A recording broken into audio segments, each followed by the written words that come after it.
বন্ধুরা কেমন আছো তোমরা সবাই? আশা করি সবাই খুব ভালো আছো। তো আমি আর আমার বান্ধবী আর মেয়ে চলে গিয়েছিলাম আমাদের বর্ধমানেশ্বর শিব মন্দিরে। তো আজকে হলো তোমার শ্রাবণ মাসের শেষ সোমবার। তো আমরা চলে গিয়েছিলাম এখানে জল ঢালার জন্য। এত লাইন পড়েছে, এইভাবে উঠে চোঙার মাধ্যমে জল ঢালতে হচ্ছে, কি আর করা যাবে, মেনে নিতে হবে। আর এইটা তো আমার খুব ভালো লেগেছে। আর এত মানুষের সমাগম, তার জন্য জায়গাটার অবস্থাও খারাপ হয়ে গেছে। আর তারপরেই নেমে গেল মুষলধারে বৃষ্টি। আসলে কি বলো তো, গোটা শ্রাবণ মাস জুড়ে সবাই বাবার মাথায় জল ঢেলেছে। বাবা বলছে আমি এবার তোদের মাথায় জল ঢালবো। তো একটু মজা করলাম। আর এখানে দেখো লাইনে দাঁড়িয়ে পুরো ভিজে গেছি।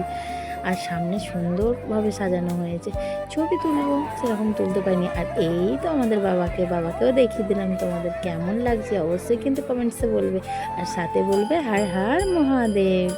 তো ভালোভাবে পুজো করে নিয়েছি, দারুণ লাগছিল আজকে। কিন্তু সারা দিনটা কিন্তু খুব খুব ভালো কাটালাম জানো তো।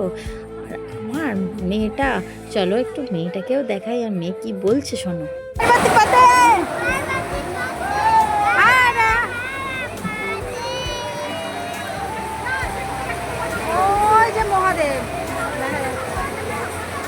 তো মা মেয়ে আবার স্টাইল করতে লেগে গেলাম। পুজো তো দেওয়া হয়ে গেছে, এবার তো একটু স্টাইল করতে হবে, ঢং। আর বান্ধবী কি আমাদের দিকে ছাড়ে? বলছি জলেতে যেও না, ভেসে যাবে। ও আবার জলের দিকেই যাচ্ছে।